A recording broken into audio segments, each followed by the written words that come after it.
Bonjour à toutes et à tous, c'est Nelios, j'espère que vous allez bien. Et aujourd'hui on va se retrouver pour une nouvelle review qui est tout simplement celle dont j'avais parlé lors de ma review de Shockwave, donc c'est-à-dire le Studio Series Thundercracker. Donc avant d'avancer sur la figurine, on va faire comme à l'accoutumée parler de la boîte. Donc tout d'abord, donc on a son artwork, l'artwork du personnage, donc ici, qui est assez stylé, je trouve. J'aime bien le fait qu'on a une tête différente, mais qui ressemble quand même un petit peu à celle de Starscream. Donc voilà, j'aime assez bien. Donc comme ça fait pas très doublon. Hein, donc voilà. Donc numéro 9, Studio Series, Thundercracker, logo Decepticon. Transformers Dark of the Moon, ce qui est assez ironique, sachant qu'il n'apparaît pas dans le film, mais à mon avis, et c'est clairement ça, c'est tout simplement un clin d'œil à la figurine de Thundercracker qui était sortie auparavant dans la gamme Dark of the Moon en 2011. Donc on a ici donc le logo Hasbro, 8 ans et plus, je pense que je suis au-dessus de cette condition. Transformers rouge sur fond noir, le logo Generation, Takaratomi. De ce côté, donc, on a toujours le logo Autobot, mais on m'a dit que ça faisait référence au logo Generation et que ce serait pour ça qu'on ait un logo Autobot sur chaque boîte. Mais bon, sachant qu'on l'a déjà à l'avant, je ne pense pas que c'était nécessaire de le mettre une deuxième fois ici. Donc voilà. Donc, on a donc encore l'artwork de Thundercracker ici, qui est un peu plus grand, un peu plus complet. Et juste en dessous, on a Authentic, donc avec le logo Autobot, le logo Generation tout simplement, qui dit que c'est un officiel, tout simplement. À l'arrière, donc on a le fameux décor, donc 35 étapes ici, une petite bio que je vais vous lire. Thundercracker déchire le ciel au-dessus de Chicago, se délectant de la destruction qu'il fait pleuvoir sur les Autobots. Ça aurait été bien s'il aurait été dans le film. Mais bon, donc. Puis on a donc, attention, voilà, convient pas aux enfants de moins de 3 ans. Donc, code barre, tout plein de trucs dit, logo Hasbro. Donc, comme j'ai dit, les 35 étapes pour la transfo. Voilà, le rendu de la figurine, mode robot, mode véhicule. Ici, on a donc le descriptif pardon, du fameux décor, offensive aérienne de Chicago. Et puis au-dessus, voilà, taille, apparence et décor inspiré du grand écran. Voilà, hop, on ne voit pas. Et encore une fois, excusez-moi, Transformers Ark of the Moon, Thundercracker, logo Decepticon. De ce côté-ci, Studio Series numéro 9, encore Thundercracker. Classe voyage, et là on a tout simplement sa taille, enfin sa classe plutôt, son format. Voilà, et c'est tout pour la boîte. Maintenant, avançons sur la figurine en elle-même. Donc, j'ai zappé de regarder quel est le modèle de l'avion. Donc, excusez-moi, d'habitude je le fais, mais ici j'ai complètement zappé. Donc, qui est tout simplement une recolo de, excusez-moi, de Nitro Zeus. Voilà. Avec une nouvelle tête, bien entendu, comme vous avez pu le voir. Et en parlant de Nitro Zeus, voilà, je l'ai ici sous la main. Et j'ai remarqué que j'avais oublié de remettre la caméra correctement. Voilà, ça c'est fait. Donc, voici les deux côte à côte. Vous pouvez voir les différences. Peut-être remonter un peu la caméra. Hop. Vous pouvez voir comme ça un peu les différences. Déjà, pour le schéma de couleur. Voilà, donc déjà, on a les logos Decepticon qui sont inversés sur les ailes pour chacun d'entre eux. Donc, assez comique, je trouve. Voilà. Donc après, moi, j'ai fait quelques petites modifs sur mon Thundercracker pour qu'il soit différent de Nitro Zeus. Donc, vous le verrez tout simplement bien assez tôt. Donc maintenant, on va faire un petit 360 du mode véhicule. Voilà, comme je vous ai dit, j'ai oublié quel modèle ça représentait. Tout ce que je sais, c'est que comparé à Nitro Zeus, lui, n'avait pas le bon mode jet. Sachant que ici c'est Thundercracker, ça ne me dérange pas tant que ça, étant donné que ce n'est pas vraiment le jet que Nitro Zeus a dans le film. Donc du coup, ça ne me dérange pas tant que ça. Donc, voilà. Par contre, je ne comprends pas pourquoi avoir fait ces pièces-ci en gris. Voilà. Sachant que tout le reste est bleu. Voilà. Ensuite, pour l'Undercarriage. Donc voilà, bon, on voit le robot. Hein, voilà quoi. On va pas s'en plaindre. Bon après voilà, on va pas s'en plaindre comme je dis. Parce que voilà, faire un Transformer qui se transforme en jet et où on ne voit pas ou quasiment pas les pièces du mode robot, enfin ce qui forme le mode robot, c'est-à-dire les jambes, les bras, patati patata, ou encore même la tête. Voilà, c'est assez plus compliqué que sur une voiture, je trouve, ou un tank, ou voilà. Tandis qu'un avion, c'est beaucoup plus compliqué de faire un truc un peu plus esthétique. Voilà. C'est ce que je pense en tout cas. Donc, je pense qu'on a fait le tour. Ah, j'ai failli oublier, on peut ouvrir le cockpit. Sauf que je n'arrive pas, sachant qu'on peut...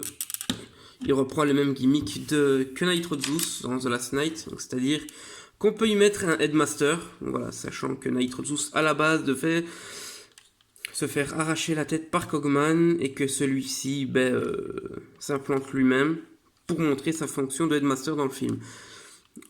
Truc qu'on n'a pas vu. Donc, l'un des nombreux défauts de The Last Night. Donc voilà.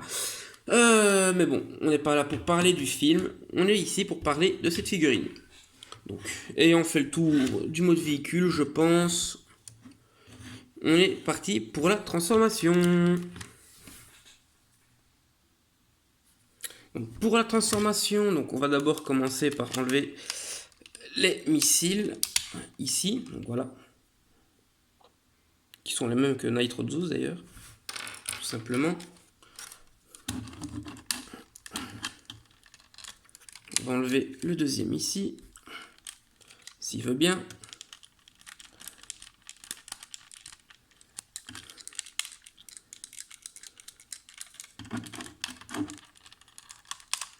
Allez. Bon. Je pense que je vais être obligé de déclipser l'aile en premier pour celui-là. Donc, pour déclipser l'aile, donc tout simplement, vous avez un ergot ici, qu'on peut voir peut-être dans le fond, ici, qui en fait, voilà, permet de maintenir l'aile, tout simplement. Maintenant, on enlève le missile, enfin les missiles. Donc, oups. Par contre, sur mon exemplaire, le cockpit a du mal à tenir. Donc, hop, on déclipse ici également. On ramène vers le haut. Donc, vous pouvez voir que la section des réacteurs qu'on a pour Nitro Zeus dans son dos en mode robot ne sont plus là, parce que je les ai retirés tout simplement, car je compte faire une autre configuration pour les ailes en fait. Bon, ensuite, pour l'arrière de l'avion, tout simplement, donc on va ramener comme ceci pour le moment. On déclipse, voilà comme ceci, et on laisse comme ça pour le moment. Ensuite, vous avez donc toute l'armature des jambes, donc on va venir en fait déclipser ici. Donc ici, on voit bien que ça va former le bras, un des bras. Et en fait, on a un ergot qui est logé dans le pied, ce qui forme le pied. D'ailleurs, j'ai oublié de nettoyer ici avec la glu parce que oui, j'ai fait une petite modif que vous verrez en mode robot plus tard. Et ensuite, on doit déclipser ici.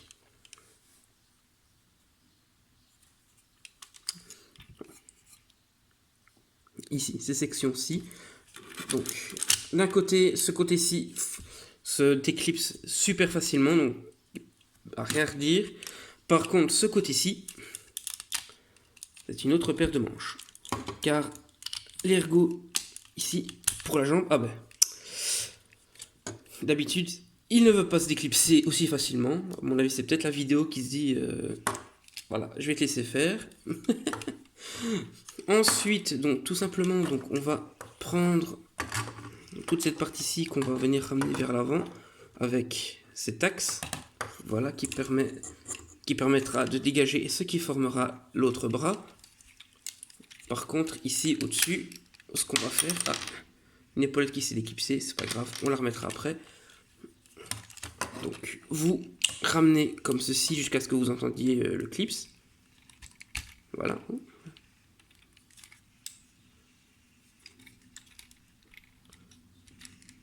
J'ai eu peur pendant un moment, ça s'est déclipsé. Et je crois que ça s'est délogé, ouais. Voilà. Hop. On va laisser comme ceci pour le moment. Ensuite, donc, on prend l'autre bras qu'on va ramener ici. Donc on va venir clipser, voilà, au cran qui servait à clipser la jambe en mode jet. Comme ça, la partie qui est articulée ici, juste au-dessus, ne peut plus bouger. Pareil pour l'autre côté. Ensuite, donc, voilà, on range le train d'atterrissage pour le moment. Maintenant, ce qu'on fait, donc, on met les jambes correctement ici, pour avoir l'articulation du bon côté. Voilà. On remet comme c'était pour le mode jet. On vient connecter les deux parties du bassin, ici. Hop. On pivote les jambes dans l'alignement du corps. On ramène les pieds vers l'avant. Hop. Comme ceci. Et on a les jambes de Thundercracker de fait. Donc voilà. Ensuite, donc, pour les bras, donc, on ramène tout simplement la main. Enfin, d'abord, on peut ramener le gun, voilà, comme pour Nitro Zeus. Mais moi, ce que je fais pour faire une différence, pour différencier un peu les deux, je range la main tout simplement. Enfin, je range le gun tout simplement. Oups. Et on sort la main tout simplement. On va en profiter pour remettre, hop, l'épaulette. Voilà. Ensuite, pour l'autre bras, on vient déclipser tout simplement l'avant, l'avion en deux, pour former donc le fameux bouclier que Nitro Zeus a dans le film. Le bassin s'est déclipsé, c'est génial. Hop. Voilà, donc on peut aussi déployer les genre de lames, je ne sais pas trop ce que c'est pour le bouclier Nitro Zeus. Mais bon, comme pour le gun, moi ce que je fais, je les laisse ranger. Voilà. Comme ça fait un simple bouclier. Donc ensuite, pour ce qui est de la tête, donc on va d'abord ramener ça ici, rabaisser toute la section aussi. Hop, ça nous dévoile des miniguns.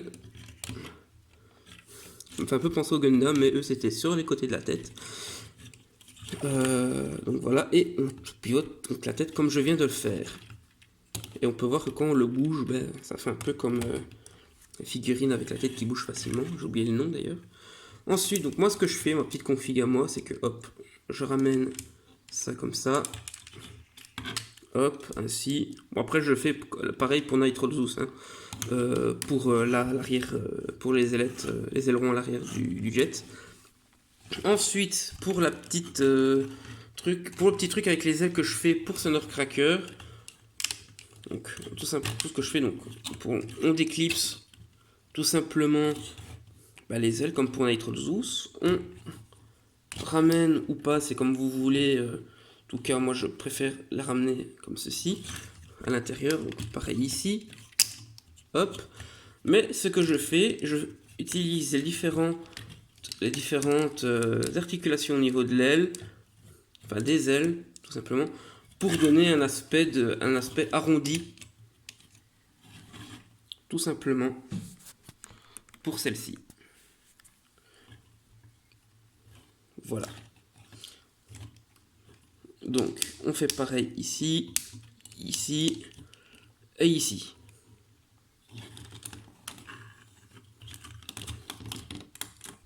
Hop. Et on a Thundercracker en mode robot. Bon, après, on a les missiles, donc on peut les mettre, toujours les laisser sur les ailes. Donc voilà. Mais il faudrait que je trouve un autre truc pour les ranger. J'avais pensé les mettre, par exemple, ici sur un des bras.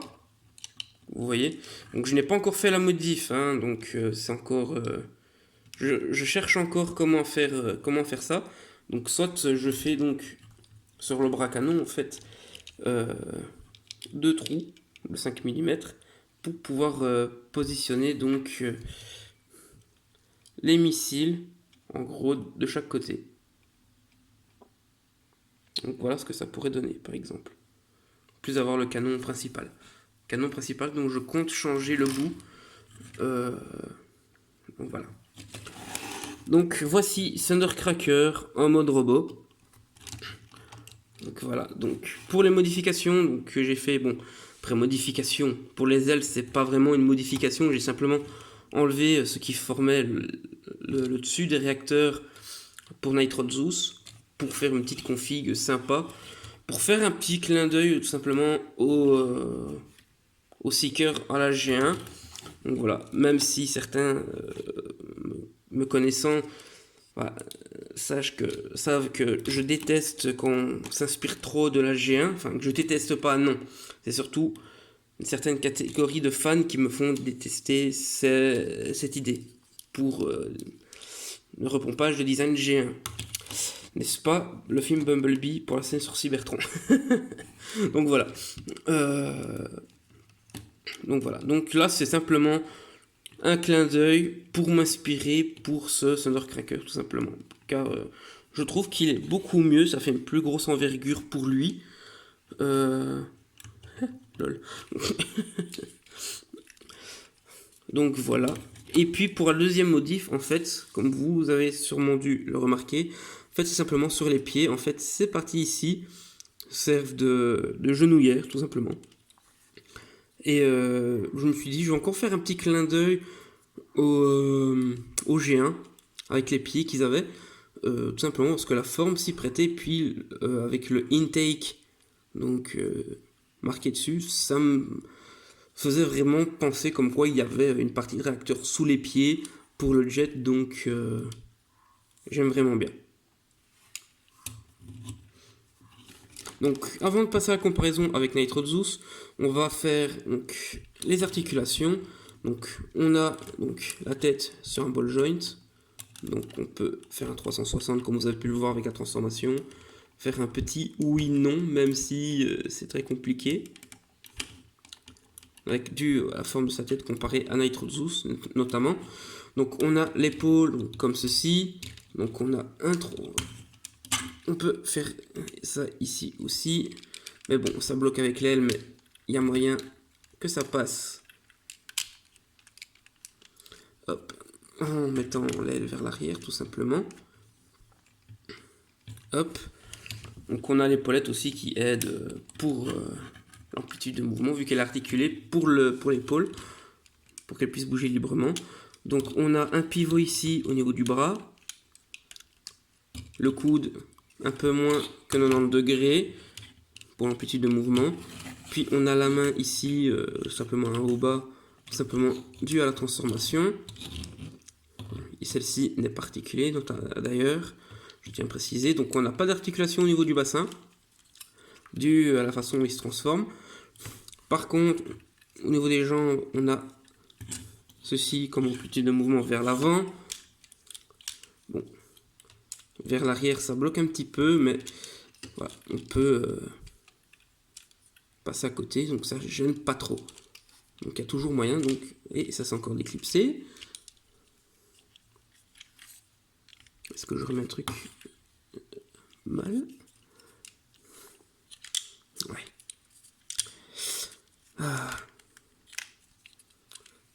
Je déteste quand ça se clipse mal. Donc à l'extérieur comme ça, donc il peut faire le grand écart assez facilement. Au niveau du genou, donc on a cette amplitude ici de mouvement qui est assez bonne, je trouve. Donc voilà. On a, je vais oublier la cuisse ici. Voilà, on peut faire 360, même si voilà, c'est pas logique de le faire. Puis on a le pied tout simplement un haut-bas dû à la transformation. Mais on va pas dire non.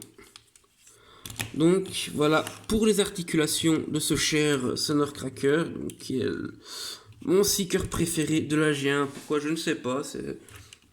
Encore une fois, je pense que c'est à cause du schéma de couleur, je pense. Comme pour Trust dans les Coneheads, c'est le schéma de couleur qui me parle le plus. Donc voilà. Donc maintenant, avant de finir cette review, donc on va faire la comparaison avec ce bon vieux Nitro Zeus. Voilà.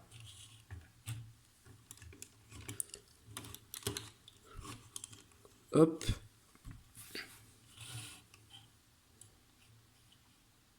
Et voilà, donc on peut voir, donc notamment avec les ailes, donc ça permet de faire quelque chose de différent avec une plus grosse envergure, je vais dire ainsi.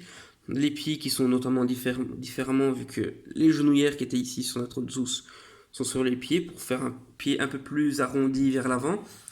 Donc qui rend super bien, je trouve, pour un personnage qui était un seeker à la base, dans la G1. Donc voilà ce que ça donne. Je trouve qu'ils font... Ça fait un beau petit duo, je trouve. Je les ai jamais mis côte à côte.